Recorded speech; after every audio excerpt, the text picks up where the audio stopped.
노조의 형태에 관한 이제 부분인데, 노조의 맨 처음의 형태는 역사적으로는 그 크래프트 유니온에서부터 나왔다고 볼 수 있습니다. 크래프트가 전문직, 뭐 이런 직종 이런 것을 말하는 거죠. 그래서 직업별 노동조합에서 출발했다. 맨 처음에 이제 중세에서 그 자유도시를 기점으로 한 중소상공인들이 그 길드 이렇게 해가지고 초기 매니팩처링의 어떤 시초였잖아요. 그런 사람들이 그 결국은 길드인 거죠. 길드와 같은 동일한 직업이 갖고 있는 사람들의 어떤 연대를 통해서 그 숙련도를 갖고 있는 사람들의 어떤 노동조합이 그 출발점이었다. 동일한 직능을 갖는 숙련된 노동자. 이후와 다른 측면은 숙련 노동자라는 거죠. 처음엔 숙련이 남아 있었던 거죠, 그죠? 완전한 대량 생산으로 전환되기 이전에 말이에요. 그래서 그 길드에, 그러니까 그 프랑스 혁명, 시민혁명이 있고 난 다음에 프랑스는 길드를 다 없앴어요. 다 그 해체시켰어. 왜 그랬을까요? 일종의, 그러니까 그 자유, 시민혁명의 어떤 이념이었던 그 자유나 어떤 평등에 위배된다고 봤어요. 그들의 어떤 독점체라는 거예요. 그들이 자신의 노하우, 신발 만드는 걸 이렇게 딱 비밀로 지키고서는 가격을 올리고 독점하고 있는 그런 직업체의 어떤 성격을 길드가 갖고 있었다고 봤던 거죠. 그래서 길드를 다 없애는 것과 독일은 그것을 계속 유지해왔던 것에 굉장히 다른 자본주의 어떤 그 길에서의 그런 차이점들이 있었어요. 그래서 그런 부정적인 측면이 분명히 있었죠. 직업을 독점하고 노동력의 공급을 제한해서 노동시장을 통제하는 이후에 있다가 제가 이제 그 노동조합의 이제 부정적인 측면에 대해서도 다시 얘기를 할 겁니다. 근데 이제 그 문제는 굉장히 아까 이제 그 자본주의가 이렇게 발전하게 되면서 공장제 매뉴팩처링이 등장하게 됐잖아요. 그 찰리 채플린 제가 얘기를 하면서 대규모의 미숙련 노동자들이 발생을 하게 됐단 말이에요. 숙련 뭐 좀 있었죠, 그죠? 엔지니어에 가까운 뭐 장인들 이렇게 거기 공장에서도 남아 있었겠지, 그죠? 전체적인 그런 생산의 과정들을 옵티마이즈하는 사람들이 그 당시에도 있었을 거예요. 하지만 그 사람들만 한 1%고 나머지는 정말 광범위한 너트 조이고 보트 조이고 뭐 이런 미숙련자들이 광범위 나왔는데 이 사람들은 크래프트 유니온에 들어가기는 애매하잖아요. 근데 이제 사람들이 들어와야 뭘 좀 교섭력을 높일 수 있잖아요. 그러면서 이제 일반 노동조합이라는 것이 발생해요. 제너럴 유니온이라고 하는 것이. 그러니까 일반이란 말은 꼭 숙련이 없어도 된다. 숙련, 직능, 산업과 무관하게 모든 피용인들을 가입할 수 있는 그러한 형태들이 생겨나게 되었어요. 그래서 산업이 진전되면서 생산 과정의 분업화, 단순화, 표준화의 어떤 결과로서 일반 노동조합이 발생을 하게 됐어요. 근데 이제 그 어떤 자본주의가 좀 고도화되고 산업의 어떤 특성들이 강화되면서 그 이후에 제기된 것이 산별 노조입니다. 산별 노조. 또는 산업별 노동조합. 산별 교섭은 이제 이후에 당사자 한 다음에 제가 이제 다시 설명을 드리겠고, 여기는 이제 산별 노조에 대해서 대표적인 게 우리나라에도 이제 보건의료 노조나 금속 노조가 있어요. 근데 이제 그것도 뭐 복잡해요. 근데 이제 하여튼 이제 그 형식은 현대자동차 노조가 있어요, 없어요? 현대자동차 노조라는 건 더 이상 없어요. 금속 노조, 현대자동차 지부지. 그러면 금속 노조에서 단체 교섭하면은 다 그게 현대자동차에 결정될까요? 그렇지는 않아요, 그죠?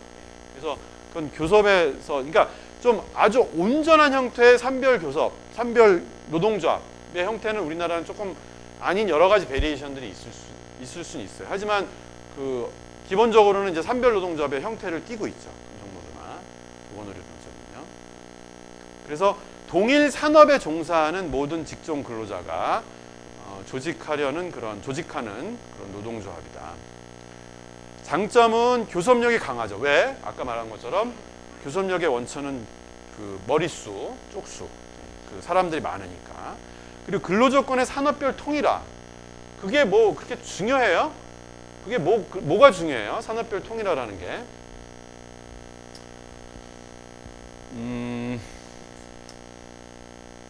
그러니까 우리가 가지고 있는 두 가지 굉장히 그 이제 우리 팀 과제와도 관련이 돼 있는데, 우리가 그 노사분규가 많이 줄었어요. 그 뒤에 보면 지표를 알겠지만 많이 줄었는데, 재밌는 건 뭐냐면은 그 IMD라고 스위스의 그 국가 경쟁력 내는 그런 연구소가 있어요. 그래서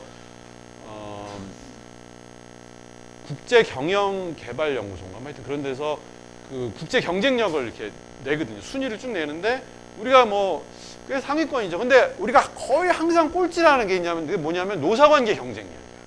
우리 노사관계 경쟁 항상 꼴찌야. 옛날에 비해서 87년대는 둔게 엄청나게 낮잖아요. 그리고 막 90년대 막 그때 막 맨날 구속되고 막 이럴 때 또 분규가 많았단 말이에요. 근데 지금 뭐 분규되는 거 가끔 있지만 분규되는 거 별로 없죠, 그죠? 별로 없는데도 여전히 우리는 꼴찌야. 왜 그렇게 꼴찌일까? 뭐 여러 가지 이유가 있어요. 근데 그러니까 그 내부의 갈등은 좀 완화되었지만은 특히 누구와의 관계에 있어서 정규직, 특히 대기업 정규직과 사용자의 관계에 있어서 어떤 갈등이 많이 부각됐어요? 비정규직, 정규직과 비정규직 간의 차이. 그리고 또 뭐냐면은 원청과 하청업체와의 차이가 지금 더 많은 갈등으로 부각돼 있는 거죠. 그런 것들이 노사관계 분기의 어떤 불씨라고 할 수 있어요. 근데 여기 지금 말하는 것처럼 산별 통일이 이루어진다면은 그러면 이제 중소기업과 대기업, 원청과 하청 간의 임금의 격차가 크게 줄어들죠. 그렇겠죠, 그죠? 산별 노동조합이 있고 산별 교섭을 하게 되고. 근데 이제 우리가 많이 오해하는 부분 중에 하나는 뭐냐면은 그러면은 그 이렇게 산별 노조가 되면은 산별 노조에 속한 사람들이 동일한 동일한 임금을 받게 되느냐, 기업에서. 대표적으로 독일이 산별 노조고 산별 교섭을 하고 있거든요. BMW나 벤츠에 일하는 노동자들과 그 하청업체들에 일하는 노동자들이 동일한 임금을 받을까요? 당연히 그렇지 않아요. BMW나 벤츠에 있는 사람들이 노동조합이 더 돈을 많이 받아. 하지만 그 격차가 우리보다 훨씬 적다는 거죠. 그러니까 예를 들어서 임금 인상률을 5%로 정하잖아요. 그 산업에서, 산별 교섭에서. 그러면은 벤츠는 7%나 8%를 더 주는 거지, 대기업들. 자발적으로. 이중으로 다시 교섭을 하진 않아요. 왜 줄까요? 왜 자발적으로 임금을 더 줄까? 그러니까 중소기업들은 5% 임금을 인상을 했다면 대기업들은 7%인지 8%를 거기다 얹어서 돈을 더 준다는 거지, 자발적으로. 왜 그럴까요? 왜? 더 유능한 인재들을 붙들어두기 위해서, 더 유능한 인재를 리크루팅하기 위해서 자발적으로 더 준다는 거죠. 그런데 그것하고 기업별로 다 쪼개져가지고 교섭을 하는 것과의 그 격차는 되게 많이 이제 차이가 많이 나는 거죠. 5%, 8% 차이가 나죠. 그 독일에 있어서도. 하지만은 서로 따로 교섭할 땐 그거 이상 훨씬 더 많은 그런 차이들이 발생을 해요.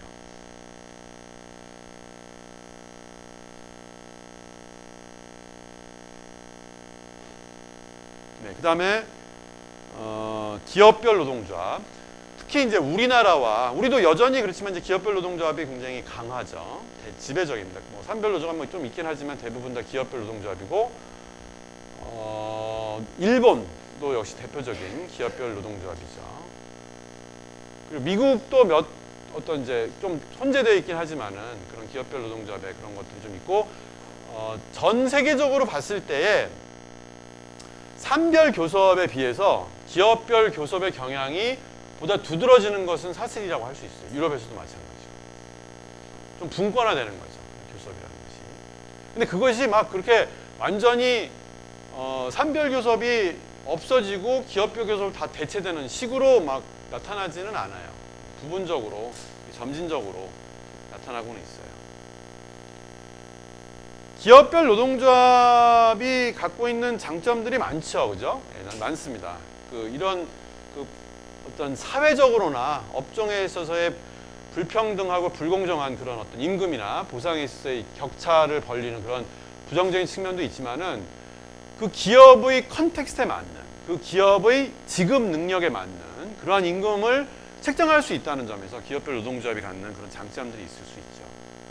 굉장히 다양한 그 산업 내에서의 다양한 그 기업에서의 이해와 요구들을 어떻게 다 하나로 산업별 노동조합이 다 묶을 수 있겠어요, 그죠? 각 기업별로 장점들을 갖고 있기 때문에. 그래서 그 기업별 노조의 정당한 어떤 그 수립, 정립, 그 확산의 가장 큰 원인이 됐던 것은 그 내부 노동시장의 발전이라고 할 수 있어요. 내부 노동시장.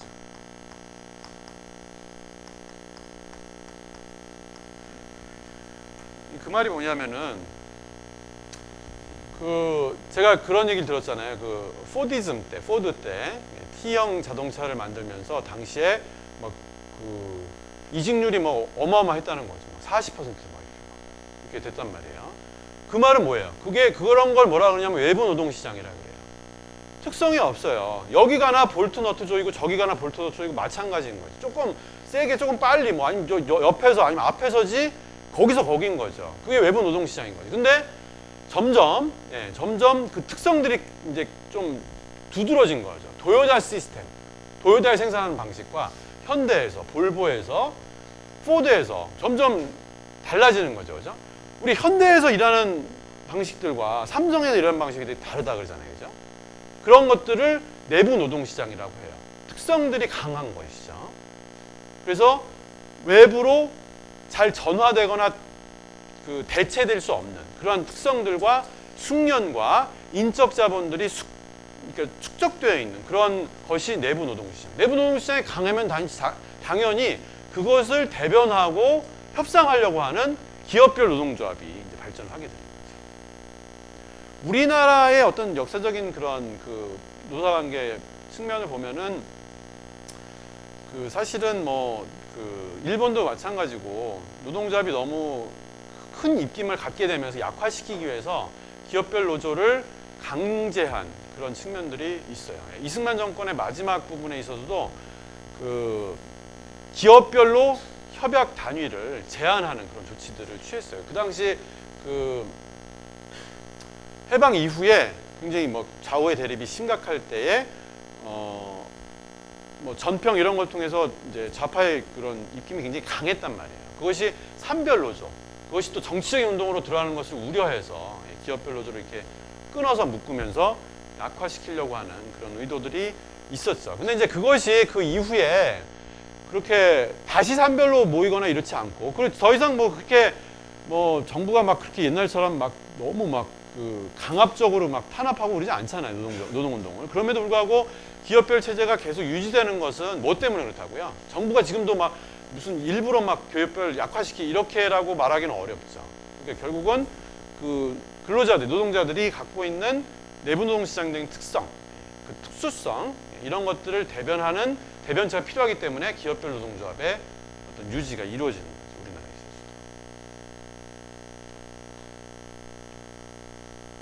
그러면 독일이나 그런 산별 노동조합이 강한 곳에서는 기업별 특수성이나 내부 노동시장이 없을까요? 독일의 벤츠나 BMW의 생산 방식이 똑같을까요? 그래서 많이 막 이직하고 그럴까요? 그렇지는 않아요. 내부 노동시장이 있어요. 그죠? 근데 뭐가 이제 그러면 차이가 있냐면은 산별 노조는 굉장히 제너럴한 룰을 세팅하는 것에 역할들을 해요. 그리고 각 기업별로는 아까 말한 워크카운슬이 스페시픽한 규정들을 섬세하게 만들어요. 그런 식의 어떤 역할 분담이 이루어지면서 내부 노동 시장의 특성을 살리는 방향으로 갔던 거죠. 근데 그것이 제가 나중에 또 단체 교섭할 때 다시 설명을 드릴게요. 지금은 조금 요거랑 다르긴 한데 그래도 한번 또 설명하는 게 나을 것 같아요. 그런데 이런 역할의 구분이 이루어지지 않고 다 단체 교섭을 기업에서 하는 것과 이거는 단체 교섭으로 하고 이 기업 수준에 있어서 스페시픽한 부분은 단체 교섭을 하진 않아요. 그냥 협의를 하는 것이죠, 기본적으로. 왜냐하면은 각 기업 워크카운슬은 파업을 할 수 없어요. 그것이 차이가 있다는 것만 얘기를 하고 나중에 단체 교섭에서 한번 다시 설명을 좀 더 하도록 할게요. 하여튼 이제 내부 노동 시장이 기업별 노동조합의 가장 큰 어떤 설립에 중요한 동인이 되었다 이렇게 말할 수 있겠습니다. 그 다음에 연합노조, 단위 노조를 구성원화한 형태. 우리 지금 하는 한국노총이나 민주노총이 대표적인 연합노조인 거죠, 그렇죠? 그리고 민주노총 산하에도 보면은 한국노총 산하에도 보면 건설연맹 이런 거 있어요. 노동조합들 연맹체가 있거든요. 그것이 연합노조 형태다 이렇게 볼 수 있어요. 그러면 이제 제가 그래서 두 번째 질문은 뭐냐면은 여러분들 이제 얼마나 이해하고 또 좀 헷갈려하고 그거를 이제 좀 풀면서 여러분들이 좀 더 정확하게 이해할 수 있을 것 같아요. 그러니까 노동조합이 모인 연합노조라는 것과 그것이 산업 수준에서 이루어져 있는 산업별 노조라는 것은 어떻게 차이가 있나는 거죠. 산별 노조와 산업별 연합노조 혹은 산업별 노조 연맹체. 그러니까 예를 들어서 건설 노조가 산업별로 있을 수 있고 건설 연맹이 각 기업별 노조들의 연맹체, 연합노조 형태로 있을 수 있다는 거예요. 그것의 차이가 뭐냔 말이에요. 그걸 한번 오늘 진도산 못 나가니까 2번, 3번, 4번 정도 팀 과제로 이번에도 하도록 하겠습니다.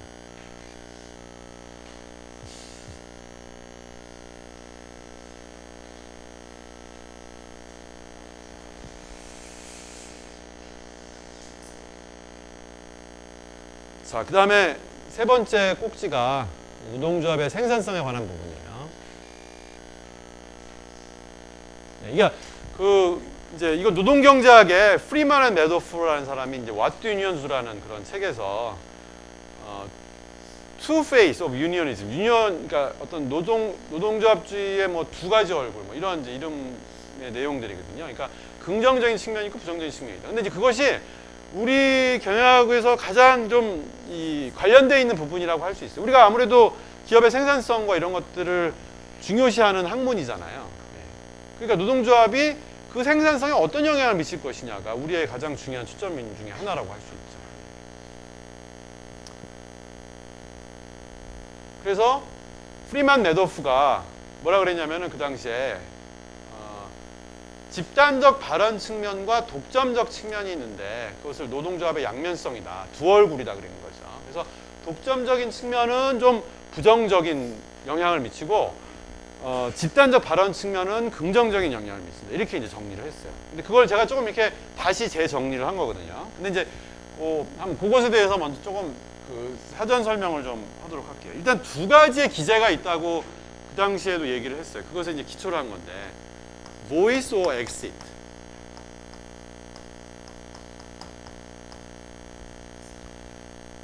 발언이냐 이탈이냐 이런 거죠. 그러니까 어떤 문제를 노동자들이 근로자들이 느꼈을 때에 그것에 대해서 어떻게 대응하느냐. 대응의 방식은 크게 두 가지라는 거죠.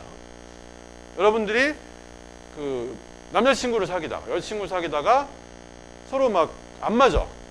막 힘들어. 그랬을 때 선택할 수 있는 방법은 두 가지인 거죠. 막 잔소리를 하고 막 달달 볶고 이래가지고 바꾸던가 아니면은 찢어지던가 두 가지의 하나인 거죠. 노동자들도 마찬가지인 거죠. 회사에 대해서 발언을 해서 자신의 불만 요인을 표출해서 바꾸던가 아니면은 나가던가 그런 두 가지 보이스와 엑싯의 두 가지 측면이 있는 거죠. 근데 이제 보이스는 그게 인디비주얼 보이스와 컬렉티브 보이스로 구분할 수가 있겠어요. 인디비주얼.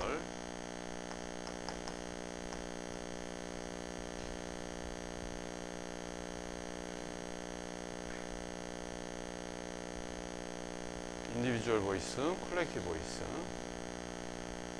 이건 개인 발언인 거고 이건 집단적 발언인 거죠.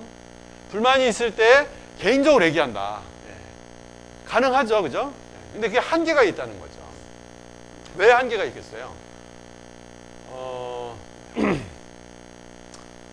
그러니까 어떤 상사나 사장이 어떤 전략적 의사결정을 했는데 자기 업무와 관련된 그런 걸 했는데 내가 보기에는 말도 안 되는 얘기야. 업무 현실을 모르는 그냥 그 위에서의 얘기란 말이에요. 그러면 막 아주 강하게 비판을 해. 그러면 아주 좋은 경영자는 그래 정말 잘했다. 내가 잘못했다. 이렇게 하는 경영자도 있겠지만은 이게 막 그 뒤끝 장렬해서 나중에 이렇게 꽁하고 있다가 승진해서 누락시키고 막 연맥이고 막 그 인사고과를 낮게 주고 이렇게 할 수 있는 위험성이 있기 때문에 인디비주얼 보이스는 충분하게 그러한 불만 요인들이 나올 수 있는 기제로 작동하지 못할 가능성이 있다는 거죠. 필터링 이펙트라는 것도 있죠. 그래서 상사한테 얘기해. 그래서 뭐 또 상사는 또 자기 상사, 그 위에 차상사, 그리고 뭐 전무, 그래서 사장까지 올라가는데 그것이 그대로 다 옮아가느냐? 그렇지 않다는 거예요. 중간에 필터 된단 말이지. 자기 책임이고 자기에게 좀 불리한 것들은 걸러지고 올라가는 개인적인 그런 발언들의 그 라인에서의 메커니즘은 그런 한계들을 가지고 있다는 거죠. 컬렉티브 보이스는 그래서 그런 것들을 노동조합이 대변해서 노동조합의 간부들은 어느 정도 일정 정도의 고용의 안정성을 보장받는단 말이죠. 조합 활동을 이유로 해서 밑비 보였다고 해서 이렇게 막 그리고 커리어가 좀 다르죠, 그죠? 뭐 무슨 뭐 그 저기 지역구로 뭐 무슨 국회의원을 나가는 사람도 있고 다시 물론 복귀하는 사람들도 있지만 하여튼 그런 역할로 인정을 받았으니까 이렇게 막 쓴소리를 할 수 있는 그런 역할들을 맡고 있다는 거죠. 그것이 콜렉티브 보이스. 인디비주얼 보이스가 할 수 없는 역할을 고충 처리라고 할 수도 있고요. 고충 처리.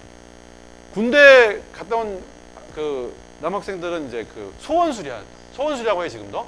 소원수리라고 안 해요. 하여튼 그러니까 무슨 불만이 있으면 이렇게 적어요. 근데 저희 때는 이렇게 적어도 뭐 잘 이렇게 받아들이지도 않고 적으면은 잘못 적으면 막 그거 때문에 막 요거도 먹고 막 그랬던 것 같아요. 그래서 막 못 적고 그랬던 것 같아요. 지금 많이 바뀌어서 얼마나 잘 반영되는지 모르겠지만은 개인적인 발언에 한계가 있기 때문에 그것을 집단적인 발언을 통해서 얘기를 함으로써 그 불만이 해결되거나 보다 더 개선되는 이런 이제 효과들을 갖는 것이 긍정적인 측면이라는 거죠. 그런 것이 또 그것 자체의 효과도 있고 또 다른 효과는 엑시트를 막는 거죠. 줄이는 거지. 그러니까 뭐 그런 얘기 많이 하잖아요. 그러니까 부부 간에 아니면 뭐 파트너 간에 여자친구, 남자친구들이 서로 정말 진실하게 소통하고 얘기하면은 찢어질 가능성이 적겠지. 근데 막 서로 얘기도 잘 못하고 막 이러면서 결국 나중에 가서는 뭐 이렇게 헤어지고 막 이럴 수 있는 거잖아요. 그러니까 정말 많이 온전하게 서로의 의사소통이 이루어진다면은 엑시트를 줄인다는 겁니다. 엑시트가 근데 비용을 발생을 시키는 거죠. 어떤 비용을 발생시켜요? 누가 만약 하나 나갔어. 그러면 새로 사람을 뽑아야 되죠. 그럼 광고해야 되잖아. 그래서 모집과 그리고 또 면접해야 되고 다 그런 게 시간이고 돈이죠. 비용이죠. 그래서 모집, 선발에 관한 비용. 그리고 또 처음에 온 사람이 아무리 경력사원이라고 하더라도 기업 특수적인 그런 어떤 그 업무 처리 방식이나 문화가 있단 말이에요. 그런 것들을 가르쳐야 되는 교육 비용이 든다는 거죠. 그래서 그런 이직과 관련된 비용들을 절감시키는 것이 컬렉티브 보이스의 긍정적인 측면이라는 거죠. 노동조합의 긍정적인 측면입니다. 근데 다른 한편으로는 아까 제가 길드를 설명하면서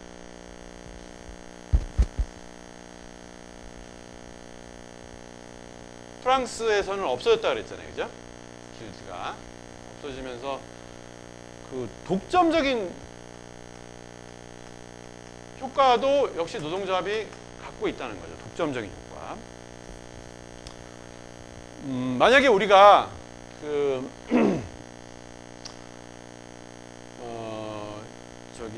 이동전화 서비스를 제공하는 게 SKT밖에 없다. 그걸 이제 독점이라고 하죠. 몇 개밖에 없으면 과점이라고 하고. 근데 이제 그러면 독점 이윤이라는 것은 뭐예요? SKT밖에 없기 때문에 SKT가 서비스를 2배로 올려. 서비스 값을, 서비스 제공을. 그래도 우리는 지금은 막 거기에 굉장히 많이 카카오톡도 해야 되고 막 되게 많이 얽매여 있잖아요. 그죠? 그걸 받아들일 수밖에 없는 거지. 왜? 다른 대안이 없으니까. 그거서 보통 적정한 시장에서 많이 막 바글바글 해가지고 경쟁하면은 50원 할 것이 100원으로 뛴다. 그럼 그 50원이 초과적인 독점 이윤이라고 우리가 얘기를 한단 말이에요. 독점 기업의 초과 이윤이라고 얘기를 한단 말이에요. 그래서 독점 방지법 이런 것이 안티 트러스트 이런 것이 이제 미국에도 있고 우리도 공정거래 이런 것들이 있는 거죠. 시장이 너무 지배적으로 독점하는 것을 막기 위해서. 근데 노동조합도 똑같이 독점적인 어떤 그런 이윤을 추구할 수 있는 독점 기업처럼 그런 효과들을 갖게 된다는 거지.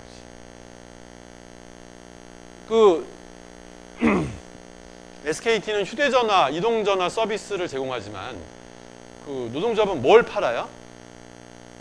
뭘 팔고 뭘 받아? 노동력을 파는 거지, 그죠? 노동력을 팔고 그것의 대가로 뭘 받아요? 임금을 받는 거죠. 노동력이라는 서비스를 제공하고 그 서비스의 대가로 임금을 받는데 노동조합에 속해 있는 특히나 유니언샵이라고 하는 전부 다 노동조합원이야. 그리고 대체라는 것이 법적으로 제한돼 있어요. 파업을 근거로 해서 노동조합이 그 인력을 대체할 수 없도록 되어 있단 말이에요. 노사관계 어떤 힘의 균형을 위해 가지고. 그런 상황에서 그러니까 결국 서비스를 제공하는 데가 노동조합밖에 없는 거죠. 노동조합이 나 임금 더 이상 100원 갖고 못 하겠다. 200원을 올려야 되겠다. 만약 싫으면은 우리 서비스 제공 안 해. 그게 뭐예요? 그게 파업인 거죠. 그죠? SKT가 만약에 독점체라고 해서 내가 서비스 요금을 100원으로 올리겠으니까 사라. 안 사면 싫으면 말아라. 뭐 서비스 제공할 사람 많다. 이렇게 독점적인 어떤 권한을 부리는 것처럼 노동조합도 그 노동력의 독점적인 제공체로서 임금을 인상시키는, 그래서 적정하지 않은 그 초과적인 그런 그 임금을 인상시키는 효과를 독점적인 효과라고 합니다. 노동조합의 독점적 효과. 그래서 프리만 앤 매도프는 노동조합이 두 얼굴을 가지고 있는데, 하나는 집단적 발언 효과. 이것은 긍정적으로 이직 비용을 줄이고 어떤 작업장의 문제를 해결하는. 다른 한편으로 독점적 효과를 가지고 있는, 이것은 부정적인 측면. 임금을 부당하게 독점적인 권한을 통해서 올림으로써 기업의 어떤 경영을 악화시키는, 이윤율을 저하시키는 그러한 어떤 영향을 미치게 된다. 그렇게 이제 얘기를 하는 거죠. 근데 이제 제가 여러분들에게 중요하게 말씀드리고 싶은 건, 특히나 이제 어떤 여전히 우리가 갈등적인 노사관계라는 어떤 노사관계의 편견이 굉장히 많이 자리 잡아 있다는 그런 그 관점에서 말하고 싶은 것은, 지금 우리가 이제 알고 있는 많은 부분은 사실은 독점적 효과만 있을 거라는 거예요, 노동조합에. 근데 그렇지는 않다. 노동조합이 갖고 있는 긍정적인 측면이 있다. 그러니까 제가 말씀드린 것처럼, 그래서 결국은 노사관계를 경영하기 위해서 공부한다는 것은 이런 긍정적인 측면을 더 높이고 크게 하고 부정적인 효과를 가능하면 약화시키는 것이, 그것이 어떤 이제 우리의 목적이라는 것이죠. 그냥 무조건 노동조합을 없애려고 하거나 노동조합의 긍정적 효과를 부정하고자 하는 것은 좀 올바른 경영에 성숙하고 전문적이고 보다 그 혁신적인 경영의 방식이 아니라는 거죠.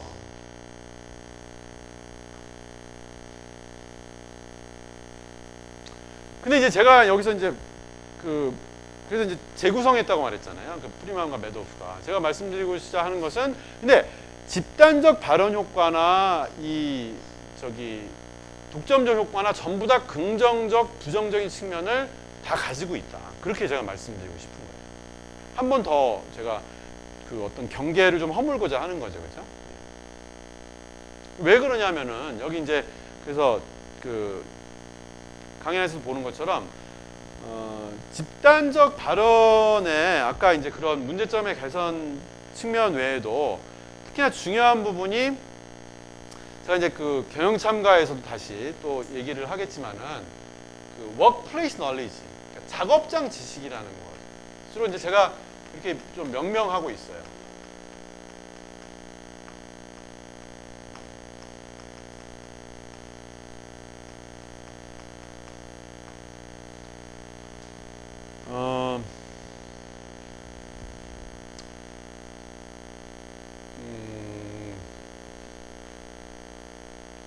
아까 이제 그 집단적 발언에서 제가 든 예들도 보시면 되게 부정적이잖아요. 그죠? 그러니까 근로자들이 어떤 불만을 가지고 있고, 그것을 직접 얘기하기 좀 쪼리니까 집단적 발언 효과를 통해서 노동자를 대신한 이런 식인 거잖아요. 그죠? 근데 이 작업장 지식이라는 개념은 그런 부정적인 측면, 그러니까 어떤 불만을 해소하는 것뿐만 아니라 그 노동자가 가지고 있는 어떤 고유의 긍정적인 측면이 있다는 거죠. 그것이 뭐냐면 작업장 지식이라는 거예요. 우리가 말하는 그 지식 경영의 두 가지 축은, 두 가지 중요한 지식, 여러 가지 지식들이 있지만은 두 가지 중요한 지식은 노사관계에 있어서는 이 작업장 지식과 경영 지식이다. 그렇게 말할 수 있어요.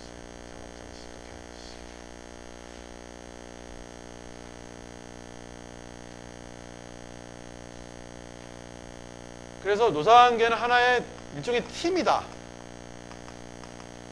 팀. 팀은 말이에요. 팀은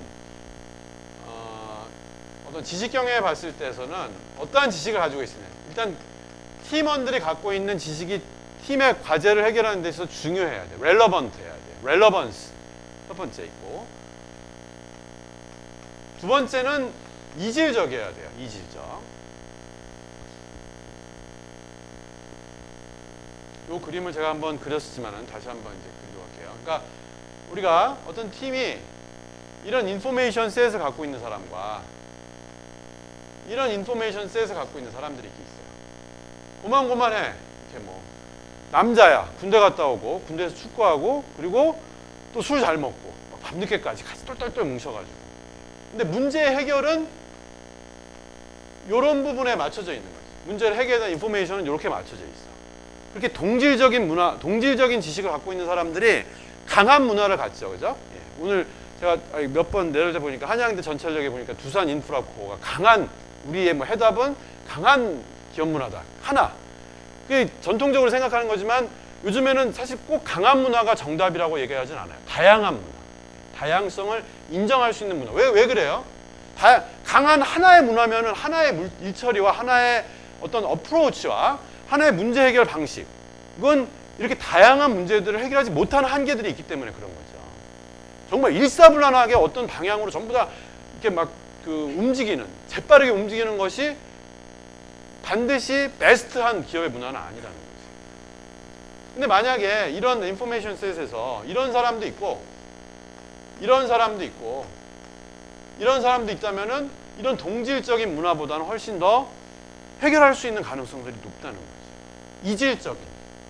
근데 이질적이라고, 지금 인포메이션은 이런데 이질적이라고, 이런 이질성이라고 하면은 서로 다 달라. 하지만은 중요하진 않아요. 해결의 관점에 있어서 중요하진 않은 지식들을 가지고 있어. 그러면은 역시 다양하긴 하지만 그것이 기업의 어떤 생산성과 좋은 성과를 내는 데 있어서 긍정적인 역할을 하지 못한단 말이죠. 한편으로는 중요하고 한편은 이질적이어야 돼요. 어느 하나만 있어도 적합하지 않은 거죠. 이질적이기만 하고 중요하지 않거나 중요하긴 한데 동질적이면은 긍정적인 역할을 미치는 데 있어서 한계가 있다는 거죠.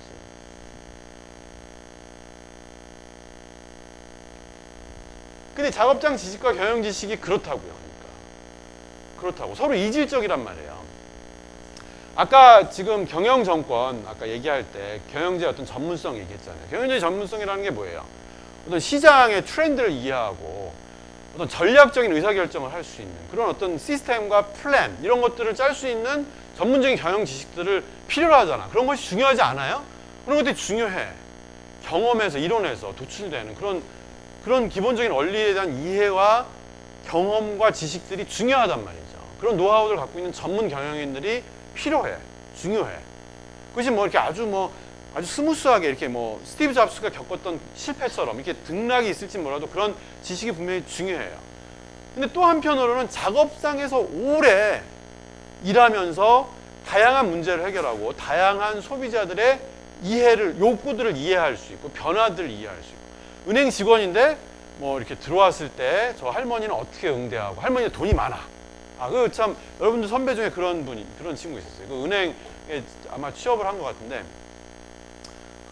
입사 문제 그런 게 있었대요. 그러니까 아주 돈 많은 할머니인데 이렇게 자기는 남자친구가 있는데 자기 아들내미 사진 보여주면서 좀 소개를 되니까 만나봐라 이렇게 요구할 때 어떻게 반응하겠냐, 이게 이제 입사 문제였어요. 그래서 뭐 이제 만나보자 이러면은 또 정답이 아닐 수 있는 거예요. 왜냐하면 이제 은행이면 좀 정직하고 이게 좀 이 신용이 굉장히 중요한 거죠. 정직하게 해야 되는 것이 이 돈을 다루는 분야이기 때문에. 그렇다고 고객인데 그냥 뭐 이렇게 막 무시하는 것도 서비스로서 적당하지 않은 거잖아요. 그래서 뭐 하여튼 잘 설명을 하면서 자기가 남자친구가 있다는 걸 설명하고 뭐 하지만은 제가 싱글인 여자친구를 소개시켜 주겠다 뭐 이렇게 이제 대답을 했다 그러고, 하여튼 그 조화를 찾는 문제인 거죠. 그러니까 작업장에서 굉장히 다양한 소비자들을 이해하는 지식, 그리고 또 기계를 만지는 장인들에게 있어서는 기계가 뭐 천년만년 동일하게 문제없이 돌아갈 줄은 보이지만은 그렇지 않단 말이죠. 제가 지난 시간에도 유한 킴벌 얘기했던 것처럼 다품종 소량 생산체에서 그때그때 막 기계를 갈아주고 부품도 갈아야 된단 말이에요. 기계값도 막 점점 갈리고 이러면서 오차가 생긴단 말이지. 그런 것들을 해결해야 되는 어떤 현장에서의 중요한 노하우들이 있단 말이에요. 은행원들은 은행원으로서, 서비스 업종에서, 그리고 기계를 하는 생산직은 생산직으로서. 스티브 잡스가 아무리 유능하다고 하더라도 구체적인 고객들의 그런 니즈까지 다 이해하고 감당할 수는 없단 말이지. 그건 누가 해? 다양한 현장의 업무를 수행하는 현장 근로자들이 담당해야 되는 작업장 지식이다. 구체적이고 아주 다이나믹한. 하지만은 역시 그것도 경영에 있어서 중요해요. 서로 이질적이에요. 둘 다 중요해. 경영 전략에서는 전략이 다인 것처럼 얘기하지만 사실은 임플리멘테이션 되지 않는 전략이라는 것은 아무 의미가 없다는 것이죠. 아주 멋진 블루프린트도 중요하죠. 하지만은 더 중요한 것은 그것이 어떻게 실행되는가의 문제야. 그래서 그것을 실행할 수 있는 중간 관리자들과 업무 수행자들이 그것을 이해하고 의사결정을 하는, 그것을 지지하는, 그것을 후원하는 그런 온라인된 의사결정들이 사실은 이제 그 전략의 실행을 뒷받침하는 거란 말이죠. 그랬을 때 그 사람들의 작업장 지식이 경영 지식 못지않게 중요하다는 거죠. 아까 제가 그 스테이크홀더의 얘기를 했던 것처럼 이것이 굉장히 큰 방향을 제시하고 굉장히 중요한 부분을 얘기를 하고 있죠. 그죠? 마치 여기가 아폴로 뭐 11호인가 뭐 그런 달이에요. 그래서 처음에 오차가 굉장히 큰 것과 같은 경영 지식의 중요함이 있어요. 하지만 그 하나하나의 디테일들을 다양한 그것만 출발점만 문제가 아니 다양한 문제들을 해결하는 그 우주인과 나사에 종사하는 업무 수행자들의 일상적이고 아주 순간순간의 의사결정들이 중요하단 말이에요. 그것에 그 현장에서의 작업장 지식들이 중요해. 그것이 서로 소통하고 결합되고 그냥 합쳐지는 것이 아니라 같이 결합되어야 되는 거죠. 이렇게 시너지를 만들어내야 되는 거죠. 그것이 바람직한 지식 경영적인 관점에 있어서의 노사관계의 모습이라는 거죠. 근데 그렇게 만약에 근로자들이 뭐 어떤 외부적인 아니면 어떤 다른 너무 이념적, 아까 우리가 여러분들이 얘기했던 것처럼 이념적인 지향성이 너무 강해. 그래서 경영자들을 막 무시하거나 아니면은 그 전문성들을 인정하지 않아. 또는 경영자들이 그 무슨 어떤 편견에 사로잡혀서 작업장 지식의 중요함을 인정하지 않아요. 그런 기업에게 있어서는 이 두 지식이 발현돼서 이렇게 시너지로 결합될 수가 없다는 거죠. 그것이 집단적 발언 효과의 긍정적인 부분의 핵심이라는 것이죠. 그냥 불만을 덜고 어떤 부정적인 측면을 약화시키는 것이 아니라 그 어떤 측면들이 발현될 수 있도록 꼭 노동조합의 어떤 단체 기소만 발현되는 것은 아니죠. 그죠? 노동조합의 어떤 존재 자체가 그런 다양한 그런 것들을 대등하게 그게 수직적이면 그게 가능하겠어요. 그죠? 다 경영 지식만 중요하다고 생각할 거 아니에요. 수직적인 윗사람들은. 근데 그렇지 않다고요. 이 두 가지가 어느 부분에 있어서는 그게 둘 다 중요하다는 어떤 기본적인 관점이 그 둘의 어떤 지식의 결합들을 만들어낸다.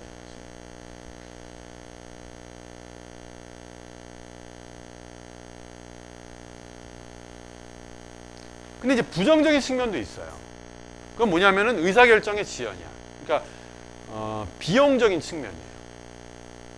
아까도 말한 것처럼 사공이 많으면 배가 산으로 간다고 얘기를 하다 보면은 그 경계라는 것이 명확하지 않아요. 그래서 아까 뭐 경영자의 전문적인 부분에 대해서도 노동조합이 감나라 대나라 간섭과 그 경계가 불명확해서 전문성들이 사그러들거나 아니면 전문성들의 발현이 지연될 수 있단 말이죠. 우리 그 한국 기업들의 굉장히 중요한 장점의 하나는 스피드거든. 스피드. 빨리빨리. 그것의 단점도 굉장히 크죠. 그죠? 하지만은 굉장히 그 신속한 의사결정이 기업에 있으면 굉장히 중요하단 말이에요. 그런 부분이 집단적인 발언이 강하면은 그 저해되겠죠. 그죠? 스피드가 아무래도 줄어든단 말이에요.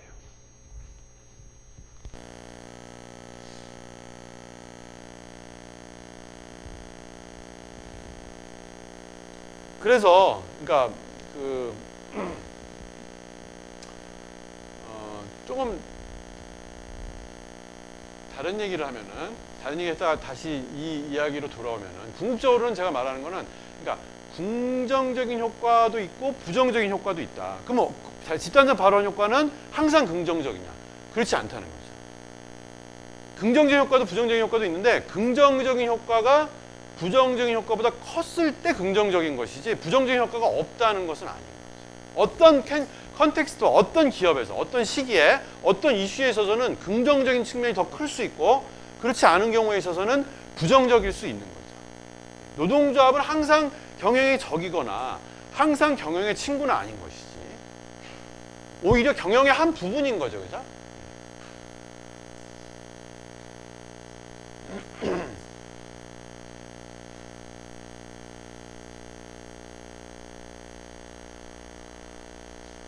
그 성경의 창세기에 보면 말이에요. 그러니까 그 어떤 그 조물주가 만드는 것에 있어서의 기본적인 원리는 이렇게 경계를 짓는 것이었어요. 뭐라고 되어 있냐면은 처음에 빛과 어둠 이렇게 구분을 했단 말이죠. 맨 처음에 혼돈이 있었어. 근데 빛과 어둠으로 이렇게 구분을 했어. 하늘과 땅으로 구분을 하고 무슨 식물과 동물로 구분을 하고 그리고 구분으로 창조가 이루어졌단 말이에요. 그리고 제가 주역을 보진 않았지만 주역에서도 맨 처음에 어떤 그 천지의 창조는 이런 구획을 통해서 이루어졌다고. 그 처음에 존재에 있어서는 케이오스라는 그런 혼돈이라는 것이 있었는데,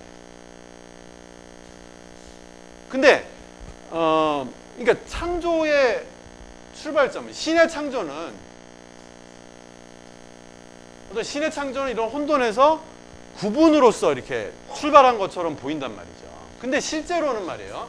그럼 이것이 서로 다르냐?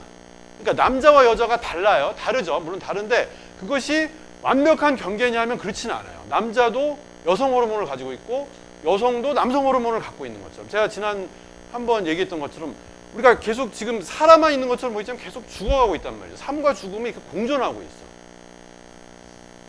그래서 그러니까 그렇지만 우리가 이렇게 구획을 하면서 이 혼돈 속에서 우리가 인식의 한계로서 인식할 수가 없어요. 구분하면서 우리가 인식을 할 수가 있는 것이죠. 창조라기보다는 사실은 우리가 인식할 수 있도록 이렇게 구획이 이루어지고 인식할 수 있는 어떤 틀이 생긴 것이죠. 근데 이제 우리가 창조하는 방식, 우리가 창의적인 문제 해결이라는 것은 이 구획을 뛰어넘어야지 우리가 창의적인 수 있는 거예요. 이 구획에 갇혀 있으면은 그냥 액면적인 그 답습하는 그런 문제 해결 방식과 인식의 어떤 방식만 있을 뿐이에요.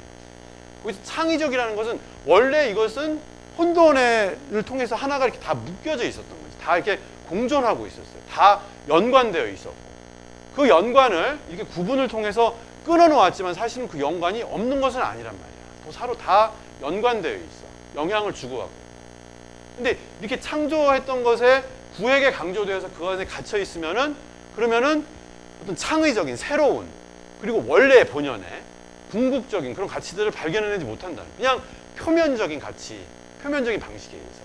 그러니까 노사관계에 있어서도 그런 어떤 고정적인, 전통적인 그런 어떤 편견에 계속 머물러 있으면은 계속 그러고 살아야 되지. 그런 방식의 문제 해결에, 그 갈등에 그냥 계속 고정돼 있을 수밖에 없어요. 거기서 이렇게 뛰어넘을 필요가 있어. 항상 노동조합이 맞다고 얘기하는 건 아니죠, 그죠? 우리가 이렇게 노사의 역사를 봤을 때 안타깝긴 하지만은 그것이 지금에 있어서 모든 노동조합이 절대 선이라고 절대 제가 말할 수 없어요. 하지만 그렇다고 절대 악도 아닌 거지. 그것이 이렇게 공존되어 있는 것이지. 우리는 그때그때 이렇게 판단하고 또 결합하고 여기에 어떤 그 작업장 지식과 경영 지식이 좀 결합될 수 있는. 그렇게 구획져서 노와 사로. 예? 너는 뭐 천한 일을 하고 있고 나는 귀한 일을 하고 있고 별로 잘 살지도 못 살지도 않는데 왜 이렇게 노동운동을 해가지고 그 기업을 힘들냐 하게 하는 어떤 정당한 요구를 이렇게 묵살하고 이렇게 되면은 어떤 지식의 결합은 이루어지지 않을 거예요. 그리고 여기 이제 그 고용 안정과 임금 인상이라고 하는 이제 두 가지 측면은 이제 프리만과 웨더프가 얘기했던 독점적 효과의 측면이에요. 독점적 효과가 아까 그 임금을 인상을 시키는 그런 그 독점 기업처럼 독점력을 발휘해가지고 노동력 공급의 독점력을 발휘해가지고 임금을 인상시키는 거라고 그랬잖아요. 근데 그 아까 제가 말한 그 유틸리티 그 펑션처럼 그 여기서 말하는 그 독점적인 효과를 통해서 늘리는 이득은 임금도 있고 고용도 있어요. 그러니까 유틸리티 그 이득의 부분을 독점적인 이윤을 획득하는 결과는 하나는 임금과 하나는 고용 안정이란 말이죠. 아까 말했던 것처럼 기대값의 원리로 이 고용 안정도 궁극적으로는 지금의 현재 가치인 거예요. 현가인 거죠. 지금의 자신의 잡의 현재 가치로서 우리가 환산할 수 있단 말이죠. 그렇기 때문에 보통 노동조합은 임금을 높이거나 고용을 안정시키거나 크게 두 가지의 경제적인 그리고 독점적인 효과를 누리려고 하는 그걸 노조의 임금 효과라고 해요. 두 가지가 이제 그래서 차이가 있다. 확실히 노동조합이 있는 데가 없는 데보다 고용이 안정적이고 임금이 높다. 이렇게 우리가 말할 수 있거든요. 근데 그것도 항상 나쁜 것은 아니라는 것이죠. 나쁜 것은 아니에요. 그게 좀 어떤 논리 있을지는 모르지만은 그 지난 시간에 제가 애니메이션 얘기를 하면서 디딤돌과 걸림돌의 얘기를 했단 말이야. 이게 그 당시 애니메이션 우리가 뭐 동화 그리는 것이 그 뭡니까 디딤돌인 것처럼 보였지만 나중에 창의적인 애니메이션을 창작 애니메이션을 하니까 이게 걸림돌로 이게 잘 생각이 안 나는 거예요. 맨날 동화만 그리고 있었기 때문에 말이죠. 그러니까 이제 여기도 말이에요. 그러니까 임금을 그렇게 높이는 것이 한편으로는 부정적이지만 한편으로는 긍정적인 효과도 나더라라는 어떤 그 이해인 거죠. 그러니까 고용을 그 안정시키는 것이 부정적인 측면이 있어요. 그러니까 예를 들어서 어떤 인력을 감축하는 그런 기계를 도입해야 돼. 신기술을 도입해야 한단 말이지. 노동조합이 거기에 대해서 어떻게 반응해요? 전통적으로 반대한단 말이죠. 반대해요. 맞는 말인지는 모르겠지만 뭐 전체 다 톨게이트를 그렇게 이제 바꾸지 않는 사람들이 남아 있는 것도 역시 그런 어떤 인력을 좀 활용하기 위한 그런 어떤 노동조합의 영향도 있을 거라 이렇게 추정을 할 수 있어요. 그러니까 어떤 생산성을 높이는 정당한 기술의 도입을 반대하는 인력의 감축 때문에 그런 노동조합의 부정적인 측면이 여기 고용효과, 안정효과에 있다는 거죠. 근데 이제 안정적인 측면도 있다는 거죠. 그러니까 긍정적인 측면도 있다는 거죠. 긍정적인 측면이 기업 특수적 인적 자본에 대한 투자를 강화한다는 거예요. 기업 특수적 자본의 그 투자에 대한 강화를 얘기를 하려면은 이제 그것이 무엇인지를 먼저 얘기해야 되는데 아까도 조금 얘기를 했었죠, 그죠?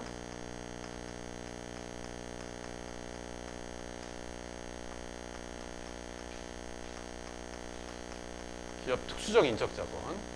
일단 그 인적 자본이라는 것이 물적 자본처럼 투자를 하면은 생산성이 향상되는. 우리가 기계를 업그레이드하면은 소프트웨어를 업그레이드하면 생산성이 향상되는 것처럼 사람의 능력을 향상시키는 그 어떤 직무 수행 능력을 인적 자본이라고 한단 말이에요. 근데 인적 자본은 크게 두 가지가 있어요. 기업 일반적 인적 자본과 기업 특수적 인적 자본이 있어. 그러니까 어느 기업에 가서든지 여러분들이 지금 뭐 공부하고 있는 토익이라든가 뭐 CFA라든가 뭐 이런 것들이 좀 어느 정도 동일하게 전부 다 모든 기업의 생산성을 높일 수 있는 부분이 있잖아요. 그런 것들을 기업 일반적 인적 자본이라고 얘기를 한단 말이죠. 근데 어떤 부분은 어떤 특정한 기업에서만 그게 생산성을 높이고 다른 기업에서는 생산성을 높이지 않는 인적 자본이 있단 말이에요. 예를 들어서 뭐 제가 이제 매번 이제 드는 예인데, 그러니까 독일에서 제가 어떤 일본 여학생을 만났는데 토요타에 취직을 했어요. 그러니까 독일에서 토요타 생산 공장에 취직을 했거든요. 근데 이제 그 친구가 뭐라 그러냐면은 자기가 중간 관리자래요. 근데 이제 입사 교육을 받았는데 이만한 전화번호분만한 책을 받았대요. 그게 뭐냐면 토요타 시스템, 도요타리즘에 관한 전문 용어들인 거예요. 그러니까 전문 용어인 거예요. 전문 용어. 근데 그게 토요타 시스템이 굉장히 많이 확산되긴 했지만은 토요타의 고유의 그런 언어로서 표현되어 있어요. 칸반 시스템이라든지 그런 용어들이 있단 말이에요. 그런 용어들을 자기가 공부를 해야지 독일에서는 굉장히 많은 생산지 근로자들이 또 터키 사람들이에요. 터키 사람들이 많아요. 옛날에 70년대 그러니까 노동력이 부족했을 때 막 대량으로 이렇게 유입 받았었거든요. 우리 그때 광부나 간호사들이 막 갔을 때처럼. 그리고 이제 독일 사람들도 있고. 그래서 그 사람들에게 어떤 경영 전략의 내용들을 전달하고 그 사람들의 클레임들을 또 상층에 전달하는 중간 관리 역할을 하려면 그 내용들을 딸딸딸 알고 있어야 되는 거예요. 전문 용어들을 토요타 시스템에 관해서. 근데 이제 만약에 그 친구가 거기서 나와서 포드에 취직을 했다. 포드는 토요타 시스템에 영향을 받았지만 용어가 다르단 말이지. 그 공부를 딸딸딸 열심히 한 것에 그 직무 수행 능력이 토요타에서는 그대로 반영되지 않는단 말이에요. 그런 것들을 기업 특수적 인적 자본이라고 한단 말이에요. 그런 것뿐만 아니야.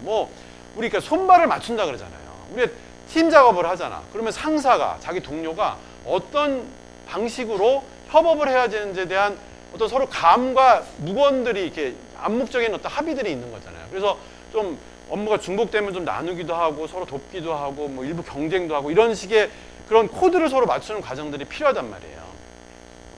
근데 그렇게 맞춰놨어. 다 맞췄는데 새로운 기업으로 이직을 했어. 새로운 사람들과 만나면 어떻게 돼요? 다시 맞춰야 돼. 새로 그 이전에 맞춰놨던 그런 손발을 맞춘 그런 어떤 이해, 지식, 방식, 쉐어드된 밸류 이런 것들이 뭐예요? 그런 것들을 기업 특수적 인적 자본이라고 한단 말이지.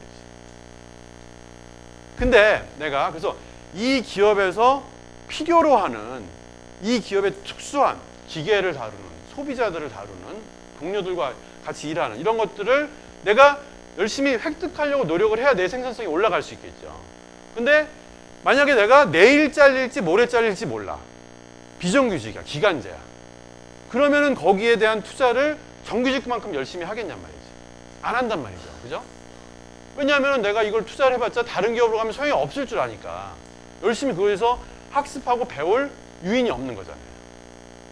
그러니까 고용이 안정되면은 그것에 더 많이 투자를 할 거고 고용의 안정이 없으면은 기업 특수 인적 자본에 투자를 안 할 거란 말이에요. 그것이 노동조합의 긍정적인 효과라고. 노동조합이 있어서 아까도 말하는 것처럼 말도 안 되는 신규 투자자에 대한 인력의 감축을 우려해서 반대할 수 있는 부정적인 측면도 있지만은 어떤 고용에 대한 안정감을 통해서 노동조합이 그 기업에 속한 구성원들이 기업 특수 인적 자본에 대한 유인을 더 투자할 것을 유인할 수 있는 그런 긍정적인 부분이 있단 말이에요.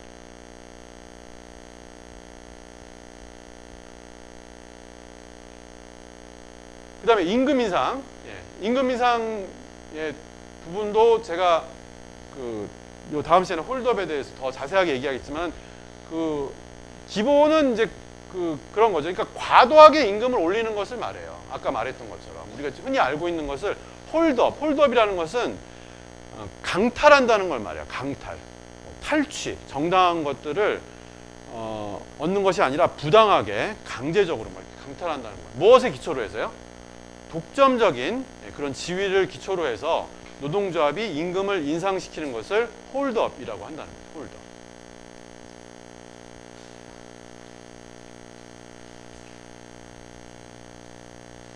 이번 시간에 잠깐 설명드리고 다음 시간에 더 자세하게 조금 말씀을 드리도록 할게요.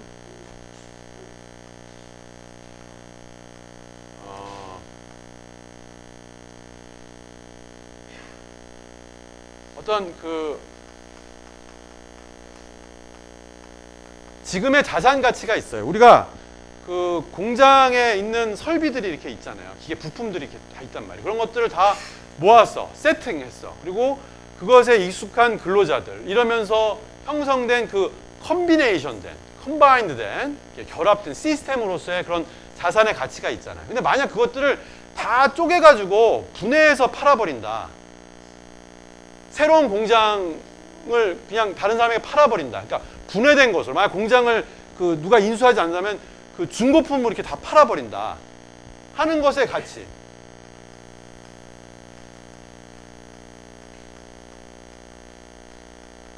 어떤 차이가 있겠죠, 그죠?